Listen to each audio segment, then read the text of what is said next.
Hi everybody, welcome to another video. So today we're having a little play with the Sagola 4600 Xtreme. Now there's a few reasons for digging this video out. It's quite an old video, it's about 3 years old. And one of the main reasons is that I've been playing with using should I say, the Sagola 4600 Xtreme in the various forms I have. I actually have a few different ones of these guns. I have a digital gun that I got for an absolute bargain with some caps and a tip set and all that for about 270 GB pounds if I remember rightly.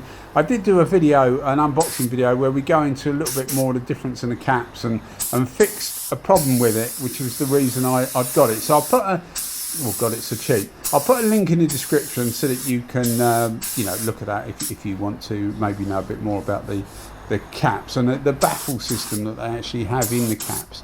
But I dug this video out because, as I say, I've been using the Sagolas quite a bit, and I also I've done a comparison video between the 4600 with the Titania Pro cap, which was the trophy truck which came with the Titania Pro cap, and the DVR clear cap.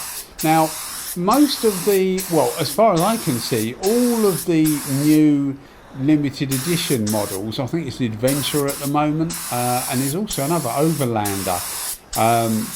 They're all still the same gun, 4600, but they all seem to come with the Titania Pro cap. Now the Titania Pro cap, or the Titania cap before it, is more of an all-round cap. The DVR clear cap is more suited for clear coat, or so they would have you believe anyway, and it is certainly a good clear coat gun, but it doesn't have the baffle in it. There's a baffle inside it, and if you want to know more, because this video is not particularly long, if you want to know more, as I say, I'll put the link in the description and you can see what I mean by the baffle. But they have a baffle in them, and it's removed on the DVR clear version, and it just gives it much more punch, which is actually ideal for clear coat. In my opinion anyway, is ideal for clear coat, but it also speeds the gun up as well, which is another thing I'm starting to like. Now, as I say, this is an old video, and when I was watching it, I normally watch them back before I actually narrate them as I am now, and I noticed how much my style had changed in 3 years, and I think that's because I was used to miniguns. I used to have a few full-size guns. I've had an FLG for, I don't know, 9 years, something like that, 10 years. And I also had a GTI Pro. I then sold that and bought a GTI Pro Lite. But those were my two main big guns. I'd never sort of entertained Sagola or anything like that before I got into my spraying as much as I have now.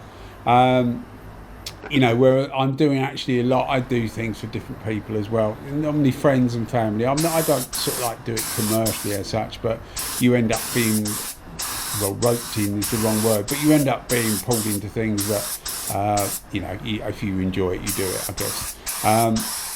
This being one of the case in part. But anyway, more talking about the gun. The 4600, when I first got it, as I say, I got it in a digital form. I fixed the fault on it, and I was really, really impressed with it. Now I've since got a lot more guns, and it hasn't really knocked it down the pecking order at all. This is one of my favourite guns of all time, and I would say to you,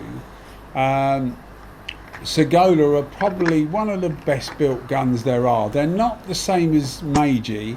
Meiji guns are more watch-like. These are more, I don't know what you'd, more like a combustion engine. It's not a delicate. The Meiji seem to be like a delicate art form. These are much more of a sturdy, dependable unit. Not that the Meijis are unreliable. They just seem to be built on a slightly different principle. And there's nothing wrong with this principle. I really like the fact that Sagolas feel quite chunky. They feel quite well engineered. They're quite well. They're very well made, and they will last you years and years and years. And I actually quite like that. It's a different form of endearment than I have for the Meiji guns. And I would have said to you that you know, every Sagola I've got, and I've got quite a few. I've got the 3300s, and I've got quite a few. I've got quite a few Sagola guns, but I've also got a 475, which is their sort of like micro gun. It's more than a mini gun. Their mini Xtreme is their mini gun. It's sort of like the next level down. It's got sort of competing with the LPH 80, Iwata, that sort of thing. A small little gun. And I got that brand new. I bought it in Spain, and I bought it for just over €100, brand new on Amazon. It was, including the delivery. So at the time, it was actually a good exchange rate. It was about 86 GB pounds. And I was, when I actually got the gun, I was a little bit disappointed in the build quality, really. It was alright, it looked okay, but it had a fault in that it was leaking air. I won't go into it because I have done a video with a little bit more information on it, but it's tarnished, really, my thought of Sagola as being sort of right up there as a, you know, one of the top manufacturers quality wise. It's just tarnished it a bit, so I can't sort of stand here and say to you that all the Sagolas are absolutely brilliant, because it's just put a question in my mind about their build quality. Now I presume they build it, it's got their name on the side, I presume they build it in their factory, but it just doesn't seem to be the same quality as any others. And I've talked to a couple of owners that think the same thing, so I think it's just the design of it and the materials being used, maybe the price point they pitch it at, they can't use such good materials. But going back to the 4600, you get none of that with this thing. It's absolutely superb. This was the Scrambler edition. I actually bought this from a company called PMP Supplies, which will show you how old it is, because they've changed the name now. I think they're called SP Supplies. But I paid 320, I think, GB pounds, including the VAT and the delivery. And now these things are about 500 GB pounds. The Scrambler actually came with the DVR clear cap, which, as I say, is the cap I personally prefer. And the reason for doing this video originally was that I wanted to show that it could do base coat well, and it can do clear coat just as well. So it's still a good all-round cap, although I didn't use the gun fully open. Fully open's about 4 3/4 turns out on the fluid. So if you dial it all the way in so the needle doesn't move, you dial it out 4 3/4 turns.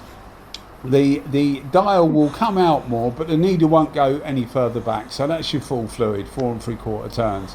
I used it on this. I used it 3 turns out for the base coat, and I used it 4 turns out on the clear coat, because it can throw out a lot of fluid. And with these tanks, there's quite a lot of overhanging parts, especially the bits underneath, which you really need to get into to give it a good finish. Otherwise, it just looks dry on the bottom underneath. And if people are looking at it, you know, you hand them back a tank and they look underneath it, it just looks pony, really. So you know, you just have to keep an eye out for that. But these guns are absolutely superb. I am going to do a top 10 gun video, full-size gun video, and this one will certainly be right up near the top. Whether it's going to be top or not, I don't know. I have to look through various things, including prices, etc. But certainly on performance, they are fantastic guns. I love using them. Anyway, guys, it's only a short video. Thanks for watching as always. Cheers. Bye bye.